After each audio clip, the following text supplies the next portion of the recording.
Hello and welcome to another episode of Bad Hat. And today I would like to talk a little bit more about my current project I'm developing with Melinda Fouts, who is an acclaimed and well-known psychologist and a coach. So I would like to begin with a broad description of what we're trying to do. Well, we all know that we live in very daring times, and there's been a lot of developments on the back of the COVID pandemic, which means that there's more fraud than ever, cyber fraud and corruption back seeping in, and it's basically it looks like it's out of control at the moment. So therefore, the pre-COVID activities around compliance and business ethics seem a bit outdated because they don't seem to get traction needed to actually make a difference. So therefore, I've been thinking about my project that I was planning to introduce at some point, and now it seems like it's the perfect time because, there's definitely a need for our leaders to do something about their, conduct, which is, by the way, that's what DOJ wants, right? Conduct at the top. It's no longer tone at the top. It's the conduct at the top when our business leaders have to demonstrate their commitment to have that culture of compliance and business ethics and their core values in their companies. So that explains the idea that my desire to launch my project specifically reflects the ongoing pressures for the business leader communities. Secondly, on the back of the COVID, we have a spike of corruption that sort of goes on, kind of detected because President Biden just announced this new crusade against corruption, as if there's been quite a few of them. So, and then, thirdly, I would like to actually get the situation with business ethics unstuck and take it forward. But I realize for that, it's no longer possible to keep on, talking on and on about business ethics training, blah, blah, blah, or modeling after those champions inside the company.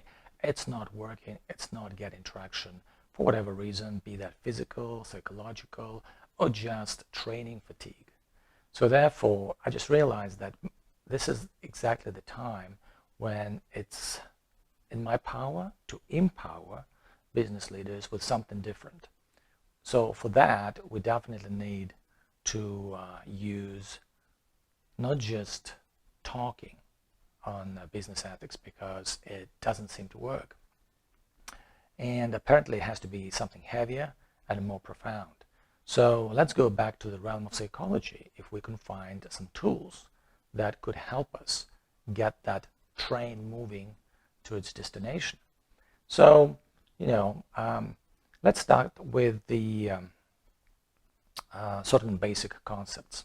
So let me tell you a little bit about myself, how I worked with senior executives and why I didn't have a problem establishing the rapport and trust needed to have some quality time.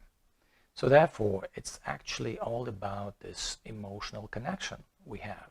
That's based on the established trust, how it's done, and why it happens so. So this is where I think with that train station, if we begin moving from that station and that direction, it could be helpful to understand what we're trying to do here. So, it's not a common thing to observe, situations when someone who is irate or angry walks into the room, filled with other people, and everybody suddenly starts feeling uneasy, because they pick that bug, emotional bug, they become infested with the level of emotional discomfort of another person who just walked in. Well, it's no rocket science. Everybody knows that, such bad emotions are contagious, well, equally as positive emotions.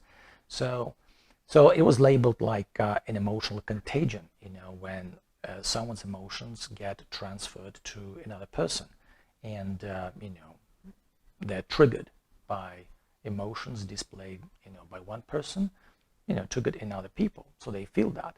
And to kind of dig a bit deeper into this, let's fall back on the very old discovery of mirror neurons that happened like, well, 20 years ago with with monkeys, and how it's been discovered that monkeys, basically react to other monkeys doing stuff, and then when electrodes were applied to their brain, the like researchers identified the part of their brain where a certain class of neurons was fired up when monkeys observed or followed someone's action, and then they called it a class of mirror neurons. So that being a class of neurons that modulates the activity whenever an individual executes a motor act or observe the same act performed by another person or another monkey. So, but we don't need to really dwell that much on this motoric stuff, because we are more interested in the emotional side of it. That's where this large group of researchers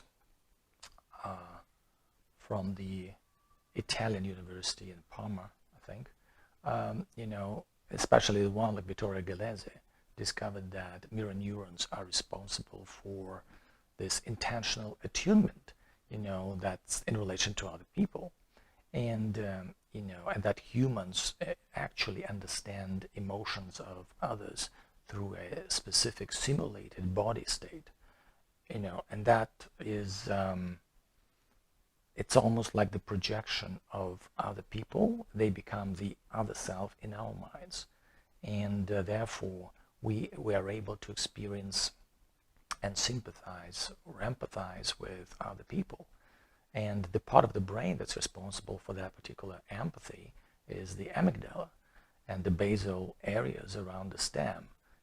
They actually allow for that, biological connectivity or connectedness called emotional attunement. That's what, that's this whole thing about mothers and infants and babies. They need so much to be in presence of their mothers, so that they could have a develop, that healthier psyche over time. Because, like back in history, Francis II, who did that experiment on orphans, depriving them of any human contact, basically leading them to their death as a result. So that talks a lot about the importance of that. And that biological connectedness, it's recreating in one person the emotional state of another person. And it's actually, again, it's not some rocket science. Psychologist Howard Friedman, talked about how people who can inspire others, they do so by projecting their emotions with the use of their body language, gestures,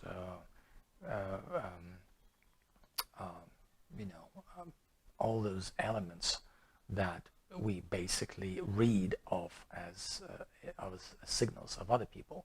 Well, it's no secret that this biological connectedness is recreating in one person the psychological state of another person. And psychologist Howard Friedman talked about people who are able to inspire others through the use of gestures, body language, and that's basically, it's not some rocket science. But we are more interested in other elements that are not so easily detectable. And Tom Lewis, in his book A General Theory of Love, talks about three main concepts. Is that one of them is being very important. It's like our brain chemistry is very much affected by those close to us. So therefore, it's really important for children, to have some harmony in their family and get enough attention from their parents to grow and have a healthy psyche, something that we can't really have these days. I cannot even imagine what toll, this COVID pandemic had on families and on children. just because it messed up adults so much, I cannot even begin to think to what extent, children were affected. And whoever is responsible for this psychological warfare operation on the back of the pandemic, be that real or not so real, I just hope these people will be held accountable for that.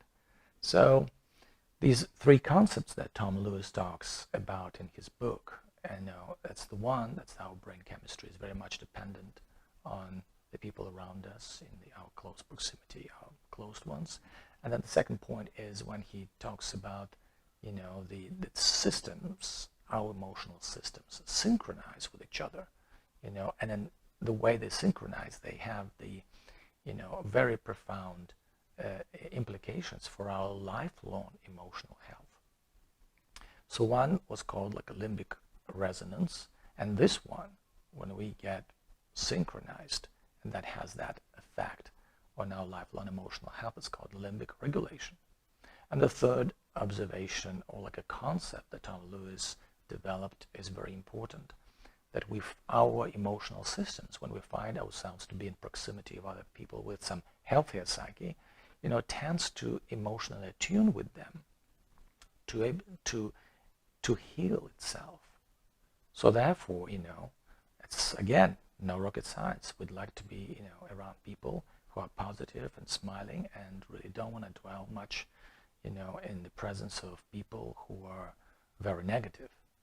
So, but all of that is, seems to be like not that much of a discovery, except I focus on that for a reason, because to me it's very important to take that component and use it in my work to promote business ethics, because this is a highway to get to senior executives